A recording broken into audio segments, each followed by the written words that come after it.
This person may be armed with a firearm. There would be someone out there who knows where he is or may know where he is, and we'll just call upon those persons. A quiet Sydney neighborhood became the center of a devastating crime when police responding to reports of a domestic disturbance made a grim discovery inside a family home. Authorities have confirmed that Aisha Khan, a 34-year-old woman, was found dead inside the residence she shared with her husband.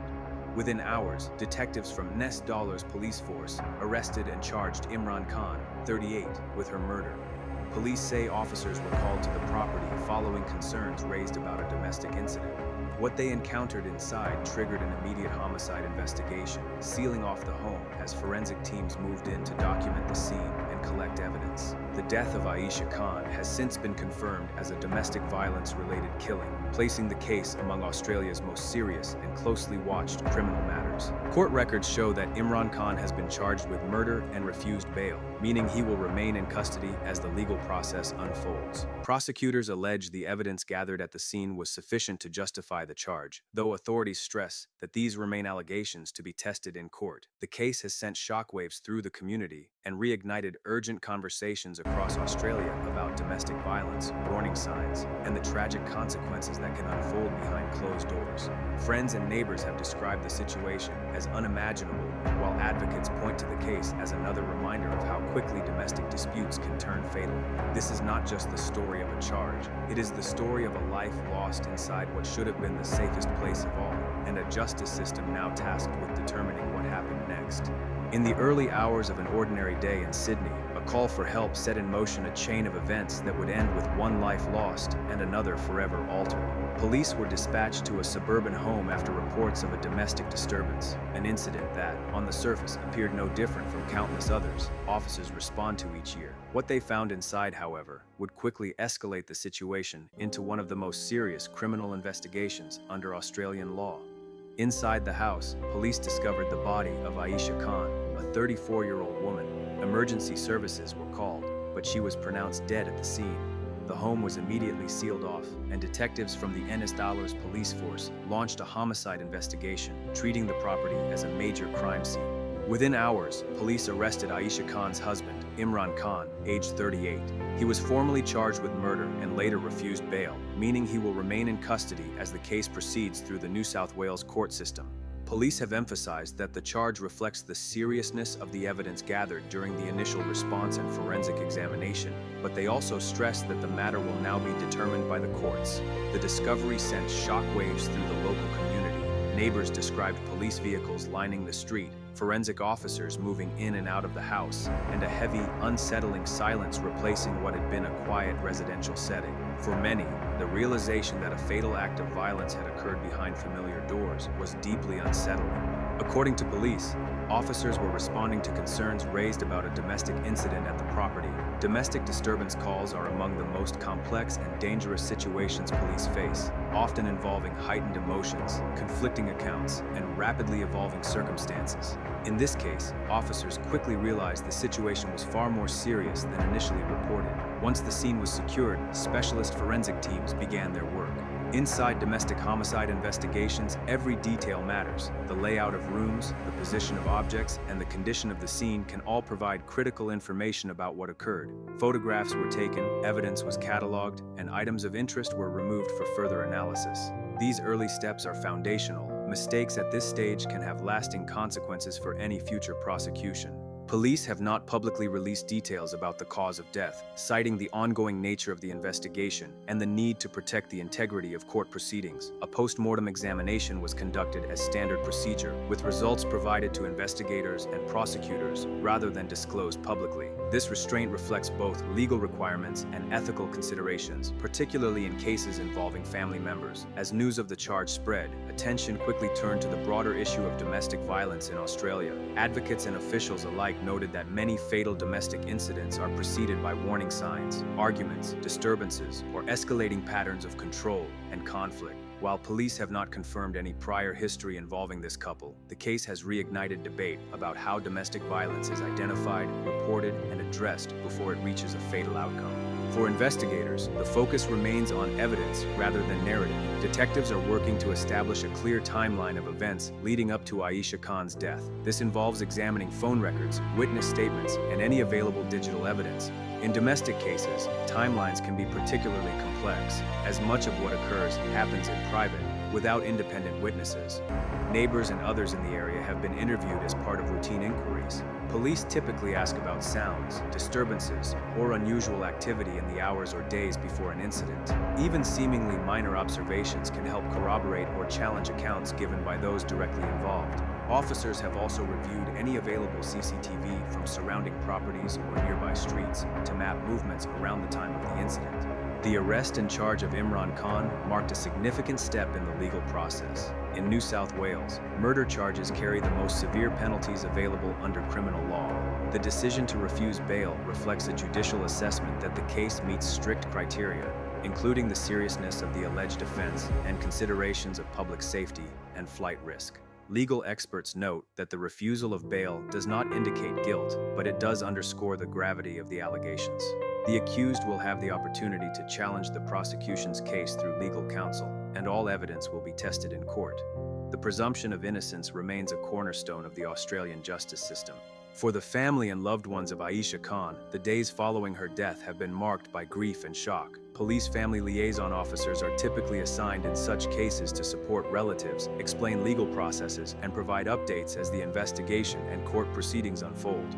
While public attention often focuses on charges and hearings, families endure a much quieter, more painful process away from cameras and headlines. Domestic homicide cases often prompt difficult public conversations. Each incident raises questions about what interventions might have been possible and whether warning signs were missed. Experts caution, however, that not all domestic violence is visible to outsiders, and many victims suffer in silence due to fear, stigma, or lack of support. These realities complicate efforts to prevent such tragedies, even as they underscore the need for continued awareness and resources. Police and government officials have reiterated messages encouraging anyone experiencing domestic violence to seek help. In Australia, support services and hotlines operate nationwide, offering confidential assistance. While such messages cannot undo what has happened in this case, they reflect an ongoing effort to reduce harm and save lives. As the investigation continues, prosecutors will work closely with police to prepare the case for court. This involves reviewing forensic findings, assessing witness credibility, and ensuring all evidence has been lawfully obtained. In serious cases, this preparation can take months, as the stakes are high and the margin for error is small. The first court appearances are procedural rather than substantive, focused on confirming charges and managing custody arrangements. Over time, hearings will address the admissibility of evidence, the scope of testimony, and the timetable toward trial. Each step is governed by strict rules designed to ensure fairness for all parties involved. For the community, the case has left an indelible mark. Domestic violence often unfolds away from public view, making its consequences feel sudden and incomprehensible when they emerge. Neighbors who once exchanged greetings now find themselves reflecting on how little anyone may truly know about what happens inside another person's home. As Sydney absorbs the reality of this case, the focus remains on the legal process ahead. A woman has lost her life, a man stands accused of her murder, and the justice system must now determine what happened and who is responsible under the law. This first stage of the story is defined by facts rather than conclusions. A death following a domestic disturbance, an arrest, and a charge. What comes next will unfold in court, where evidence will be examined in detail and the truth sought through due process. For now, the case stands as a stark reminder of the devastating consequences domestic violence can have, and of the responsibility borne by institutions, communities, and individuals to confront it before it turns fatal. As the case moved beyond the immediate shock of the discovery, investigators began the slow and exacting work required to transform a crime scene into a prosecutable case. Domestic homicide investigations are among the most complex matters police handle, not because they lack urgency, but because so much of what matters happens in private. With few direct witnesses and highly charged emotional contexts, detectives must rely on evidence that speaks quietly but clearly. From the outset, police focused on reconstructing the timeline leading up to the death of Aisha Khan. Establishing when events unfolded and in what sequence is critical. Investigators examine phone activity, messages, call logs, and any digital footprints that may indicate communication or escalation before officers were called to the home. In domestic cases, even small gaps in time can become central to understanding intent and circumstance. Forensic analysis continues in parallel. Items removed from the house are examined in specialist laboratories, where results can take weeks to finalize. These examinations are not limited to determining cause of death. They also help establish how events occurred within the space. Patterns, placement, and condition of objects can corroborate or contradict accounts later given in interviews. Police have not disclosed these findings publicly, reflecting both legal constraints and respect for the victim's family.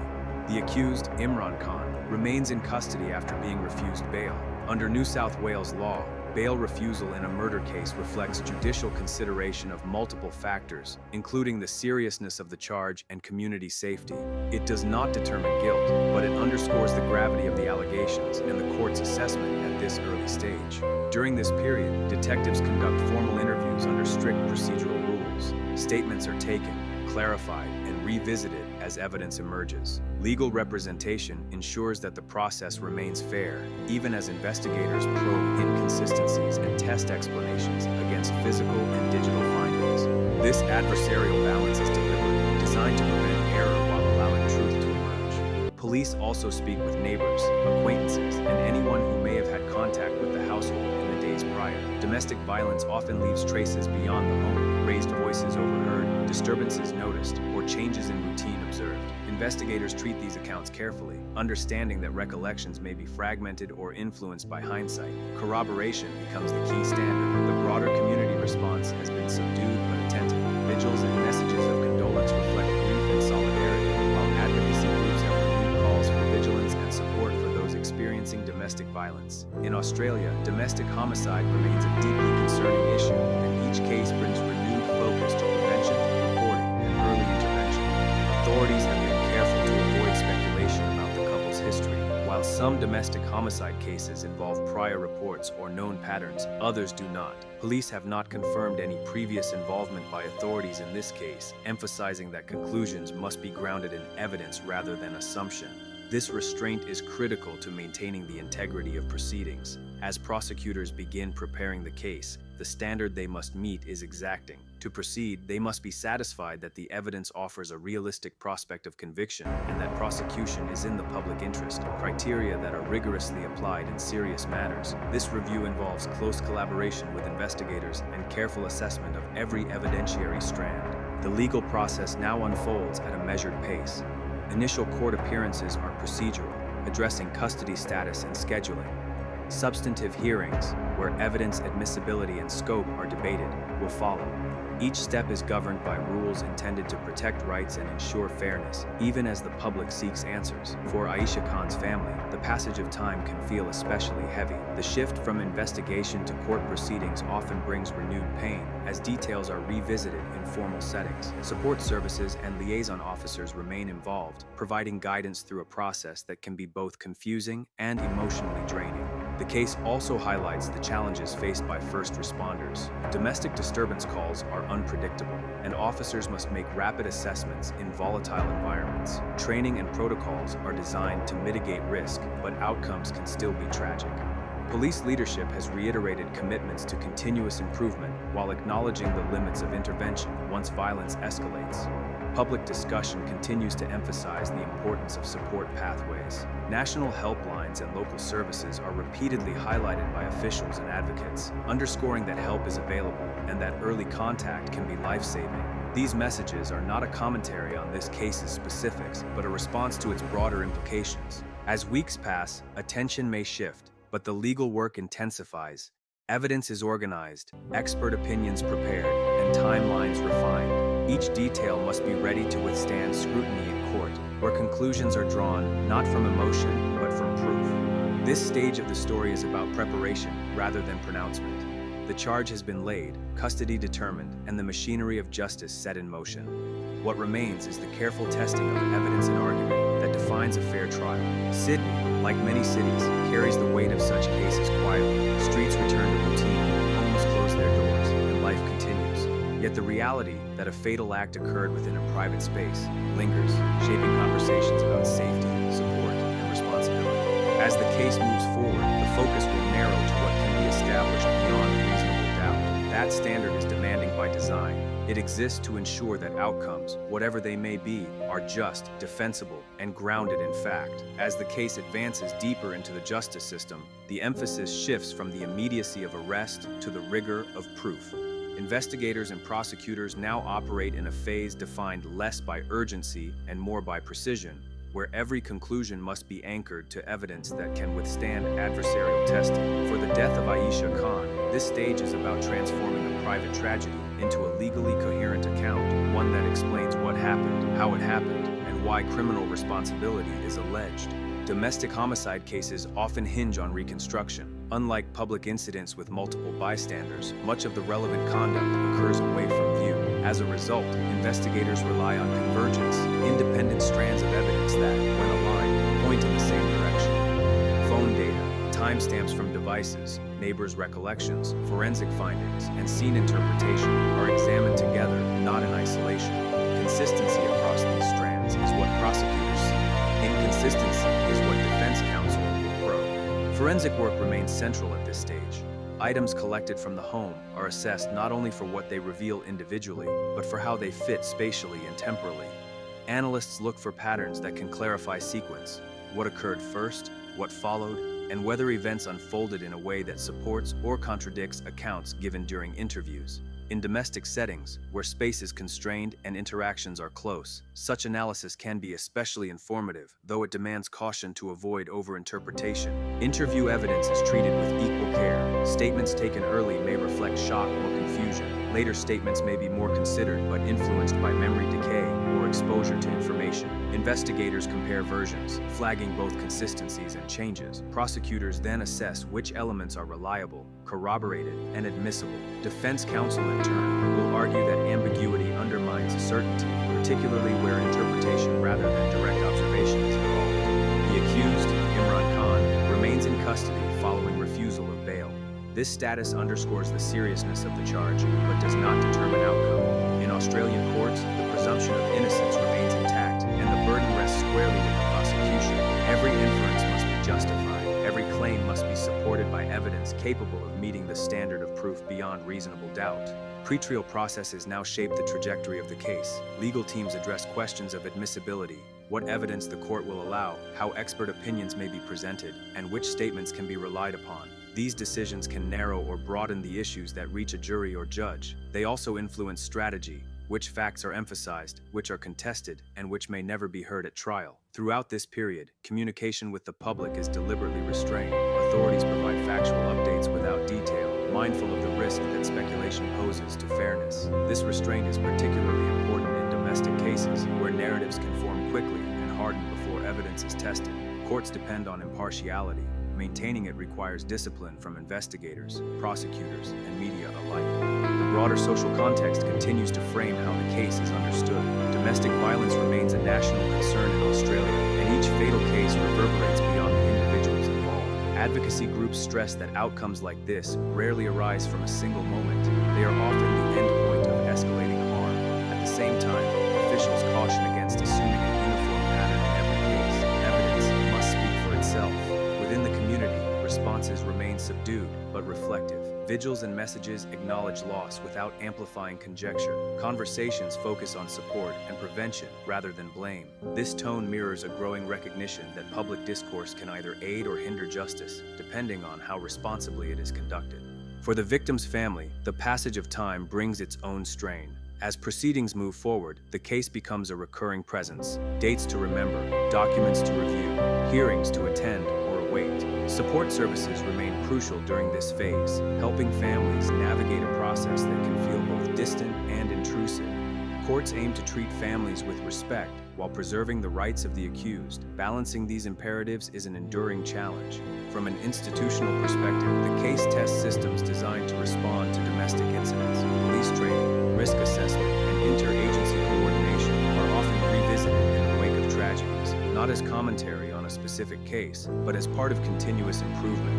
These reviews acknowledge a difficult reality. Intervention can reduce risk, but it cannot eliminate it entirely, especially when violence escalates rapidly. As legal preparation continues, expert testimony becomes increasingly significant. Specialists may be called to explain forensic findings, interpret data, or provide context on injury patterns and timelines. Their role is not to decide guilt, but to assist the court in understanding technical material. Defense counsel will scrutinize credentials, methods, and conclusions, reinforcing the adversarial process that underpins reliability. The court's role during this phase is managerial, as well as judicial. Judges oversee schedules, rule on motions, and ensure that proceedings remain focused and fair. These decisions shape the pace and scope of the case, often determining what the fact finder will ultimately consider. In serious matters, careful case management helps prevent delay while protecting rights. As attention shifts from investigation to adjudication, the narrative narrows. The law does not seek to tell every story, only those relevant to responsibility. Emotional truths coexist with legal truths, but the court's mandate is specific, to assess evidence according to defined standards. This distinction can be difficult for observers, yet it is central to justice. The significance of this stage lies in its discipline. The system resists haste, recognizing that outcomes must be defensible and final. Each procedural step, however technical, serves a purpose in ensuring that conclusions are not merely plausible, but proven. For Sydney, the case sits quietly within the city's broader rhythms. Daily life continues, even as the legal process unfolds. This contrast, ordinary routines alongside extraordinary loss, is a familiar feature of serious crime. It underscores why justice systems operate deliberately, to provide stability amid disruption. As the matter approaches its next milestones, expectations remain measured. There is no promise of closure in the emotional sense, only the assurance of process. Evidence will be heard, arguments made, and decisions reached according to law. In this third phase, the case is defined by preparation and testing. The facts are being refined, the arguments sharpened, and the standards clarified. What began as a domestic disturbance call has become a careful examination of responsibility under Australia's most serious criminal law. As this case enters its final phase, the work of the justice system becomes at once narrower and heavier. Narrower because the questions before the court are now specific and defined by law. Heavier because the answers carry permanent consequences. What began as a domestic disturbance call in a Sydney suburb has progressed through investigation, charge, and pre-trial scrutiny, and now stands before the legal process tasked with determining responsibility for the death of Aisha Khan. In Australian criminal proceedings, the closing stage is governed by discipline. The court must set aside emotion and public reaction, focusing instead on what can be established to the required standard. That standard, proof beyond reasonable doubt, is intentionally exacting. It exists to ensure that verdicts are not only decisive, but just. In cases involving irreversible loss, this rigor is essential. For prosecutors, the final presentation is about coherence and credibility. Evidence gathered over months must be assembled into a narrative that explains events clearly and persuasively. This does not mean filling every gap with speculation. It means demonstrating how independent strands of evidence align. Timelines must make sense. Forensic conclusions must be supported by method. Statements must be consistent with physical findings. The burden rests entirely with the state. For the defense, the task is equally vital. By testing the prosecution's claims, challenging inferences, highlighting ambiguity, and probing procedure, the defense ensures that conclusions are earned, not assumed. This adversarial exchange is not a technical formality. It is the mechanism by which reliability is established. The system depends on it to avoid irreversible error. The accused, Imran Khan, remains in custody following refusal of bail. That status reflects the seriousness of the charge, not a determination of guilt. The presumption of innocence remains intact until a verdict is reached. This principle can be uncomfortable in cases that provoke strong feelings, but it is foundational to fairness. Judicial oversight is especially prominent at this stage. Judges ensure that proceedings remain focused on admissible evidence and relevant issues. They rule on objections, guide the presentation of expert testimony, and instruct the fact finder, whether judge or jury, on the law to be applied. These instructions are critical, translating complex legal standards into practical guidance for decision-making. Expert evidence, where presented, must be carefully explained. Forensic conclusions are not self-executing. They require context, limitations, and transparent methodology. Courts are attentive to the difference between probability and certainty, correlation and causation. This caution is deliberate. The law does not demand perfection, but it demands honesty about what evidence can and cannot show. Throughout the proceedings, restraint remains a defining feature. Authorities and responsible media avoid speculation, recognizing that narratives formed outside the courtroom can distort judgment. This discipline protects the integrity of the process and respects the rights of all involved, especially the victim's family, who deserve outcomes grounded in truth rather than conjecture. For Aisha Khan's loved ones, the closing phase can be the most taxing. The approach of judgment brings finality closer, but it also requires revisiting painful details in formal settings. Support services remain essential during this period, helping families navigate a system that must remain impartial even as it confronts profound loss. Courts aim to maintain dignity throughout, acknowledging harm without prejudging outcome. Beyond the courtroom, the case continues to resonate within broader conversations about domestic violence in Australia. Each fatal incident reinforces a difficult reality. Violence in private spaces can escalate rapidly, often beyond the reach of timely intervention. While courts do not adjudicate social policy, their decisions inform how society understands responsibility, prevention, and the limits of response.